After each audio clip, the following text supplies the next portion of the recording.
성승연의 차트로 세상 읽기. 삼성전자, 우량주 투자에 덫에 걸리다. 최근 삼성전자의 시총 120조 원이 증발하며 5만 전자까지 폭락했다. 몇 달 전 9만 전자를 깨고 신고점을 갱신할 것이라는 시장 전망이 무색할 정도다. 덕분에 삼성전자의 위상만 믿고 주식을 매입했던 투자자들의 처지만 곤란하게 되었다. 대한민국을 대표하는 우량주라 여겨 투자했는데 실상은 알맹이 없는 속빈 강정이었던 셈이다. 문제는 이런 삼성전자의 위상 추락이 현재 진행 중이라는 것이다.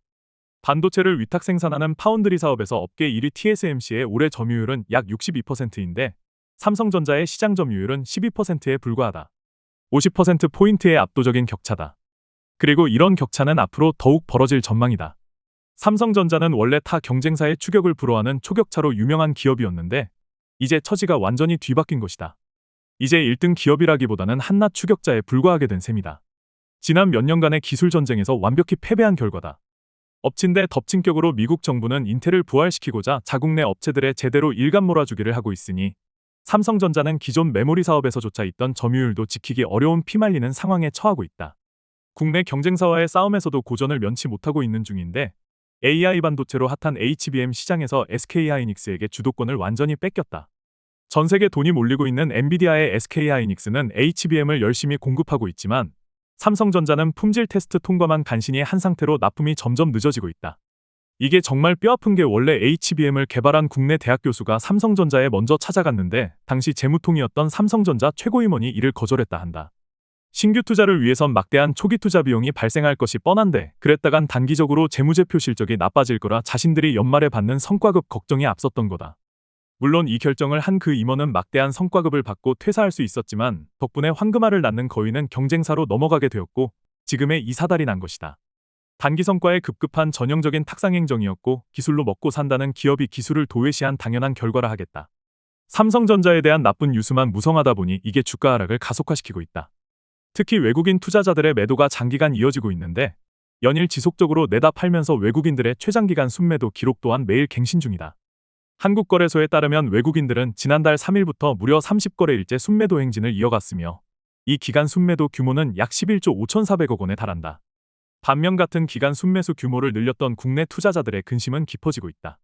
대한민국을 대표하는 우량주라 믿고 투자했건만 돌아온 건 주가 급락에다 막대한 투자 손실이다. 한마디로 삼성전자, 아니 우량주 투자의 배신이라고 할까. 보통 우량주 투자란 안정적이고 지속적인 수익을 창출하며 재무 상태가 건전한 기업의 주식에 투자하는 것을 의미한다. 강력한 기술력을 바탕으로 시장 점유율은 높은데 재무가 안정적인 기업에 투자하면 주가 역시 급등락 없이 안정적인 수익 창출이 가능하다 여기기 때문이다. 문제는 이런 우량주 투자가 기업의 기본적 분석에 기반하고 있어 기본적 분석의 본질적 한계를 그대로 계승한다는 데 있다. 특히 우리같이 정보에 취약한 일반 투자자들은 언제나 한 발 늦게 정보를 입수할 수밖에 없고 지금과 같은 주가 급락에 기민하게 대처하기가 힘들다. 이번 삼성전자가 그 대표적인 예일 텐데 지금과 같은 시장 변화는 거의 한두 달 만에 이루어진 것으로서 그 이전만 하더라도 삼성전자에 대한 기업 레포트에는 위에 열거한 하락 요인들은 아예 언급조차 되지 않았다. 결국 내부 정보에 조금이라도 빠른 기관과 외국인들은 조기 탈출이 가능했지만 이런 정보엔 깜깜이었던 국내 투자자들만 뒤통수를 맞게 되었다. 시장은 급변하는데 과거의 위상에만 머물러 있다 보면 이런 결과가 생긴다. 특히 기업 내재 가치의 급변동이 우량주라고 아예 없는 것이 아니다. 어제까지만 해도 멀쩡해 보였던 기업이 오늘 보니 처치곤란의 문제투성이었을 수도 있다. 삼성전자에 대한 시장의 평가가 그 단적인 예다. 최근에 삼성전자에 대한 주가 전망은 대부분 비관적 내용 일색이다. 한 증권사 애널리스트는 지금의 주가가 역사적 저점이라고 생각될 수도 있지만 주가를 끌어올릴 상승 모멘텀을 찾을 수 없다. 경쟁력 확보 방안에 윤곽이 나오더라도 그것이 주가에 반영되기까지는 시간이 걸릴 것으로 보인다고 말했다. 또 한 곳에서는 현재 삼성전자는 메모리와 파운드리 등 모든 사업 경쟁에서 뒤처진 상태로 이 문제가 단기간에 해결될 것으로 보이지 않는다고 분석한다. 과거 그렇게 그들이 물고 빨고 하던 종목이 삼성전자였는데 이 정도면 변심이 지나치다. 이들의 말을 철석같이 믿고 삼성전자에 투자했던 개미들만 날벼락을 맞은 셈이다. 말 그대로 우량주 투자에 덫에 걸린 것이다. 그것도 아주 된통으로 말이다. 추세가 깨진 종목은 날개 없는 비행체와 같다. 추진 동력을 잃은 데다 지지기반마저 사라졌으니 본격적인 하락만 기다리고 있는 것이다. 따라서 추세를 이탈한 종목은 단호하게 청산해야 한다. 그것이 아무리 우량주라 해도 말이다. 그러나 시장은 반대로 움직인다. 우량주의 하락은 오히려 좋은 종목을 싸게 살 수 있는 절호의 기회라 투자자들을 꼬드기는 것이다. 물론 그럴 수도 있다. 그러나 그런 경우는 대부분 시장 외부 충격에 의한 단기 급락일 때나 유용한 접근이다. 지금처럼 기업의 본질적인 내재 가치 변동 앞에서는 오히려 손실을 가중시키는 투자 전략이 될 수도 있음을 간과해서는 안 된다. 본인이 차트로 분석한 결과에 따르면 이미 수주 전에 삼성전자에 대한 청산 신호가 발생했다. 적정 가격이 74,500원대였으니 현재 가격과 비교해본다면 하늘과 땅 차이다. 당시 1년 넘게 유지해오던 추세를 하락 이탈하였고 결국 지지대를 깬 주가는 그때부터 급락하게 된 것이다. 이처럼 차트로 보면 명확히 보이는 자리가 우량주라는 허상에 매달려 있으면 결코 보이지 않게 된다. 특히 시장엔 우량주는 언젠간 다시 전고점을 돌파할 것이라는 믿음이 있어 일시적 하락으로 물렸더라도 장기 보유를 통해 수익 창출이 가능하다고 여기는 사람들이 많다. 하지만 이는 차트 분석을 조금만 할 줄 알아도 얼마나 비효율적이고 가성비 낮은 투자법이라는 것을 쉽게 알 수 있다. 어쩌면 장기 투자란 들어갈 자리와 나갈 자리를 모르는 이들의 어쩔 수 없는 고육지책일지도 모른다. 달리 방법이 없으니 그저 깔고 앉아 때를 기다리는 수밖에. 반면 차트상에서는 들어갈 자리와 나갈 자리가 명백히 보인다. 게다가 지금 현재 주가가 추세를 탔는지 아니면 추세를 이탈했는지도 확연히 구분할 수 있다. 그러니 굳이 우량주라는 타이틀만 믿고 허송세월할 필요가 없다. 아울러 손실 구간에서의 맘고생도 할 필요가 없는 것이다. 추세가 만들어졌다 판단되면 들어가면 그만이고 추세가 깨졌다 판단되면 나가면 그만이다. 그런데 이 쉬운 일을 하지 못하는 것은 우량주라는 헛된 타이틀이 투자자들의 눈을 가렸기 때문이다. 꼭 삼성전자가 아니더라도 우량주 투자의 폐해를 보여주는 예는 수없이 많다. 한때 코로나 시국에 총알로 각광받던 네이버나 카카오가 그 대표적인 경우다. 한없이 오를 것 같던 주가는 하락에 하락을 거듭하다 결국 코로나 전후로 회귀해버렸고 해당 종목에 대한 시장평가 역시 매우 박하게 변한 지 이미 오래다. 당시만 해도 대한민국을 대표하는 우량주로 시장을 풍미했었는데 말이다. 덕분에 그때 물린 투자자들은 우량주 투자에 덫에 걸려 아직도 신음하는 중이다. 카카오 월봉 차트를 보면 코로나 이후 유동성 장세를 등에 업고 승승장구하던 주가가 2021년 하반기부터 꼬꾸라져 지금까지 힘을 못 쓰고 있는 모습이 보일 것이다. 고점 대비 무려 마이너스 78% 폭락이다. 필자의 차트 분석에 의하면 이미 2021년 11월에 청산 자리가 나왔다. 차트로는 매우 명확한 자리였지만 기업 분석에만 의지하는 대다수 투자자들에겐 생각할 수 없는 자리이기도 하다.